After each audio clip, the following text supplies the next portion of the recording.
back in the 1950s, most people aren't aware of it, but there was a scientific storm in America all through the late 50s about this thing out there in space, because the astronomers were all watching it, and that was back when they weren't afraid to talk about it. It was in the science magazines. I mean, I had a subscription to, like, Popular Science, and hell, it was on the front cover of the magazine one day in, like, 1961. And I was really excited when I saw it, because here's this giant red planet on the horizon of the California coast, and a humongous tidal wave coming in towards the coast, and having grew up in the mountains of the Sierras, and this thing in the magazine, it said this tidal wave coming in was going to be at least 3 miles high, and I went in and showed it to everybody in the house, and they laughed, and they said, look, it says right here, there's nothing to worry about. It won't be here for another 50 years. Hey, guess what? That 50 years has came and gone, and this baby's out there in the sky. They've been watching it. I watched it, and I can tell you, this thing has got so much trash coming around it. You know how we live in a solar system? We've got 9 planets and a big sun. This thing has got 7 planets and its own sun. But I believe that instead of having dirt on it like our planet does and water, I think this thing is just a big, bright reddish-orange iron ball, because it's giving off all this red iron oxide dust out into the atmosphere. When we thought at first it was just a teeny little red speck of fuzzy red dust in the distance, but over the years as it went by and we watched it, it got bigger and bigger and bigger. And then finally about '08 we could see this thing like it was across the street, and we could see that it was a blazing hot ball of fire giving out sparkles of red iron oxide dust for thousands of miles in every direction, and you could see the planet circulating it. Now I'll tell you one thing that I really am nervous about. I think this thing's got a planet like ours circling it. This is its own solar system. We're about to have a solar system come through the middle of our solar system. This can't be good.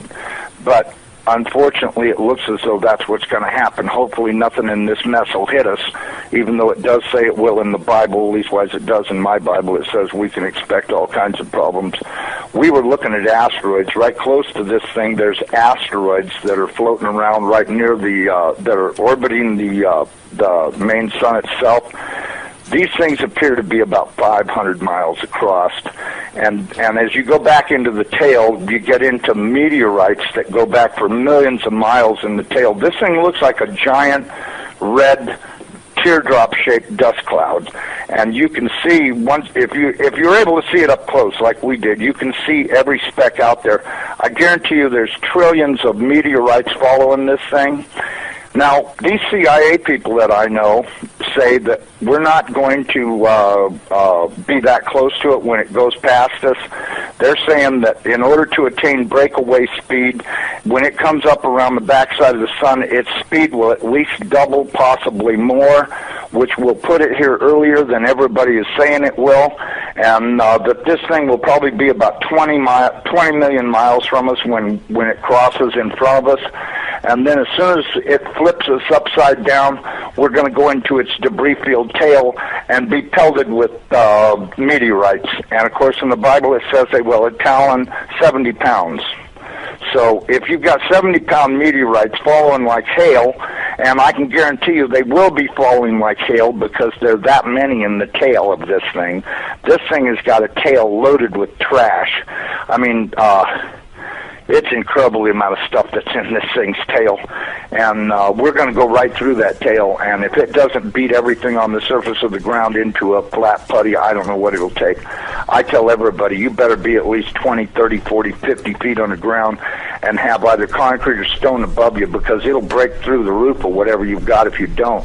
These CIA guys told me that this pole shift will probably happen from start to finish in around 28 minutes.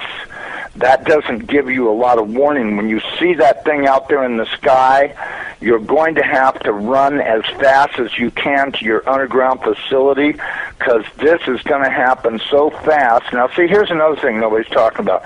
You've got this giant iron planet that they say is 47,000 miles across, getting ready to come up past us, and when it starts to approach us, it's going to start and have real serious effects. So is it a planet or a failed star? It's not a failed star. I saw this thing up close. It did not look like a failed star. It looked just like our sun. Right. Okay. Would you call our sun a failed star? No. Okay. Well, you had said planet. I wasn't sure if it was like a failed star, brown dwarf, or a full sun. So it's a full sun? It looks to me like a miniature sun, just like the one we have. The only difference is our sun is giving off flames and stuff, and this one's doing the same thing as it, but it's giving off this red iron oxide cloud of dust around it, and until it got close, we couldn't even tell what was in there. We could see it was hot, and it looked like it was just a dull red when we were first able to discern it through the red cloud, but as it approached, it started to become more apparent that this thing is just orange hot. I mean, to tell how hot it is, I was told that they estimated between 5 and 10 million degrees, but, I don't really know, if that's right or not. I mean, it's got to be pretty hot because it's sending all of this red iron oxide dust out into space around it. Right. And it's got this enormous, and I mean enormous, at least 50 or 100,000 miles on each side of it, this red dust cloud that goes all the way around it. I know when we were watching it, as it started to make the upward swing to approach behind our sun, it was amazing. The red dust cloud settled down. Instead of being round, it started to settle down into a V, like wings, upside-down wings. Right. And I thought, boy, I wonder if that's where the ancient Sumerians got the idea this thing had wings, because, centrifugal force is a funny thing. When it comes back up around the planet, when we see it in the sky, my guess is it's going to look like it's got wings, because centrifugal force is going to be pulling the red iron oxide dust and particles out to one side, and then as it starts to climb out and go away from us, listen, I was told that this thing's magnetic field is going to be so strong, anybody that does not have a padded lead helmet to wear will have their brain gutted for everything they ever knew, and they'll be a complete raving moron after this thing passes. They'll they won't know, they'll pee in their pants. They won't have a clue what's going on, because this thing will gut their brain. And I was reading a deal in my Bible. It says that after this happens, that nobody will care because they won't be able to remember it. Well, of course, I was told by somebody the reason that is because the electromagnetic field from this thing will be so strong, because, see, as it comes up underneath of us, it's going to start and pull us toward it. And then, just like a pair of big magnets, all of a sudden it's going to lock onto us. And when it does, it's going to be like the Jolly Green Giant hit the earth in the ass. It's going to send a jolt 500 to 1,000 foot high. This is what I'm told. 500 to 1,000 foot high shock waves all the way around planet Earth. They'll be so bad that in a lot of areas that don't have good solid soil, it'll fluff it so badly that you'll practically be like you're standing in quicksand.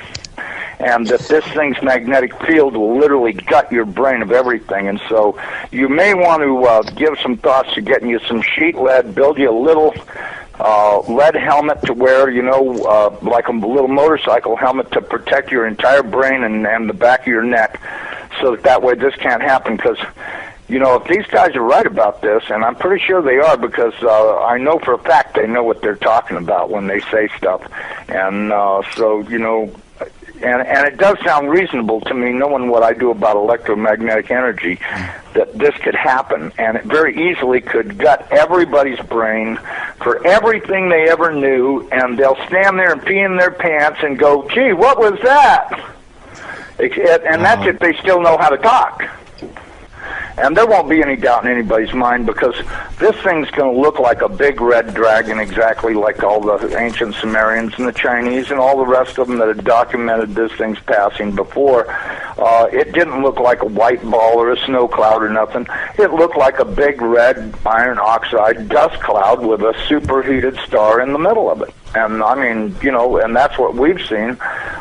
So, I don't care what anybody else says. There's a possibility. There's more than one thing out there. I watched it through the Hubble Space Telescope, and when this thing looked like it was across the street, the Hubble got cut off, and they encrypted it, and that was the end of any transmissions we had to watch. And we know that the Hubble, in order to be in the shadow of the Earth, had to be at an angle, and so that meant it was looking downward, and this thing was coming up underneath of us. And I tell you the honest to God truth, I personally think this thing is real close to us right now, but that's just my general feeling that and I'm a pretty psychic guy. I have the feeling that this thing is right close by and that we're going to see it any time. I mean, I've been doing everything I could do to get prepared for it. I'm really worried about what Jesus says. When the fig tree is putting on its leaves, know that summer is near, and I'm at your door. And that worries me more than probably anything I've read in the Bible about this whole thing, the parable of the fig tree, because everything seems to be in place for this thing's arrival. And the bad thing is, he says, I'm going to come like a thief in the night. Well, it does also say in the Bible that I'm going to make the sun go down at noontime in Jerusalem. Okay, if that's the case, there's only one thing that'll make the sun go down, not hit the horizon, go down at noontime, and that's if the planet experiences a pole shift. Okay, I got a quick question that you can probably answer really quickly and then continue from the chat room. Wants to know if you're talking about Planet X or Elenin, and I don't think, I've never thought Elenin is Planet X. Terrell's pretty stuck on that, but I think Elenin is a result of it. It's a comet that's been kicked in. Elenin is extinction level event, nibiru is near. Right. Does that explain it? Yeah. Okay, because listen, they've known about this thing forever. And I mean, they've known about it forever. I mean, if I read about it in a science magazine in 1961, that tells you that, I mean, it's only 1,800 years away. How could they not be able to see it when it came around the backside of the last sun and headed this way? Right. You have to know they've been watching it, because if Carl Sagan was showing stuff that they took with their old telescopes that was billions and billions of miles away, and this thing's only 1,800 years away. Well, and by 1930 it was only 70 years away. We do estimate that this thing, let me give you a thing, maybe you can figure out your own timeline. We estimated that this thing is traveling around 3,500 miles an hour, okay? Okay. That was our estimate of its speed. Now, it has been picking up speed, and that's the reason why we think it's going to arrive early, because when it comes around the backside of the sun, it's got to double that speed in order to attain breakaway speed to leave the sun and not wind up orbiting it. It's never orbited the sun in the past that we know of, so that means that it's going to have to attain breakaway speed to head back out into space. Now, you look at the NASA videos, photos, and all this other crap those morons put on the internet. This thing is coming in. It's going to, as soon as it goes around the top of the sun, it's going to go back out into space. Right. And it's going to do this really fast. When it goes past us, it's going to go past us so fast that we'll almost have no time to get ready. That's my opinion. But, just drawing it out on paper a few times and thinking about it, and I went, if this thing picks up enough speed to make breakaway speed, then that means it's going to come past us. This thing, according to what I was told, is that this thing is approximately 47,000 miles in diameter, 4 or 5 times the size of the Earth, and it'll come past us, and we won't have a lot of warning, and we won't get to see it in the sky until it's on us. I think the NASA timeline is completely off. I think this thing's going to arrive much earlier than they say it is. I know they're saying October, but, if you look at now, I was told that the poles are not shifting at 42 miles a year. They're shifting at 42 miles a day. And the reason is because this planet is rolling over to face this thing. Now, when it goes by, it's not going to push our North Pole away. It's going to grab our southern pole with its northern pole, and it's going to be like somebody kicked this planet in the ass. That earthquake that it talks about in Revelations, when the opening of the sixth seal comes, from what I've been told, that's very accurate, because that's exactly what's going to happen. There's going to be a massive earthquake when it locks onto us. As it goes past us, we're going to follow it right upside down.